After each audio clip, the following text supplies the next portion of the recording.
Chers amis, bonjour et Shavua Tov. Nous nous posons tous la question: en quoi se différencie le mois d'Elul des autres mois et quelle est sa supériorité sur les autres mois de l'année?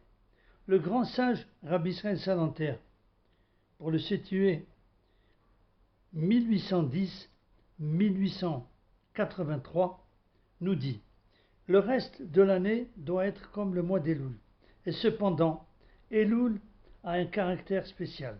Bien que nous ayons toute l'année l'obligation de suivre la même ligne de conduite qu'au mois d'Elul, en arrivant à ce mois de l'année, nous sentons l'impulsion et le besoin d'intensifier notre vie spirituelle et nous préparer pour le jugement de Rosh Hashanah et le verdict final du jour de Kippour, car de cela dépend notre avenir, tant celui de la collectivité que celui de chaque individu, sa vie et celle de sa famille, sa position matérielle et son état spirituel.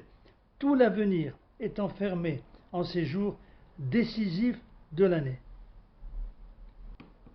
Il est inconcevable de se présenter soudain à Rosh Hashanah sans préparation préalable, comme une personne rénovée et pénitente.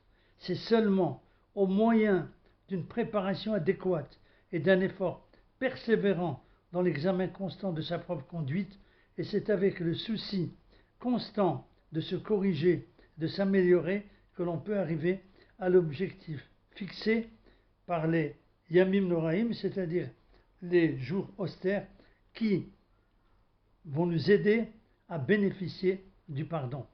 Dans la mesure où l'on se prépare, on s'élèvera pour Rosh Hashanah. Si l'on ne se soucie pas de la conduite précédente, celle-ci nous empêchera de faire Teshuvah et de retirer un bénéfice spirituel de Rosh Hashanah. Quand une personne est convoquée pour un jugement, dès le premier jour, elle prépare tous les arguments nécessaires à sa défense dans la meilleure forme possible. Tant que la date du procès est lointaine, on se sent moins préoccupé. Mais lorsque la date décisive approche, la tension augmente et les préparatifs s'intensifient pour obtenir un verdict favorable.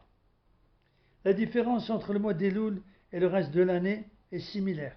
Toute l'année, chacun a l'obligation de tenir compte du prochain Rosh Hashanah comme au mois d'Elul. Mais naturellement, quand arrive le mois d'Elul, la piété doit s'intensifier dans l'attente du jour de Rosh Hashanah, pendant lequel nous défilons tous devant le juge suprême comme un troupeau de moutons selon nos sages. Profitons donc de ces jours du mois d'Elul qui nous restent pour nous améliorer, pour faire notre bilan et pour arriver avec l'aide d'Hachem fin prêt pour Rosh Hashanah. Merci de votre écoute. À bientôt, Bezat Hashem.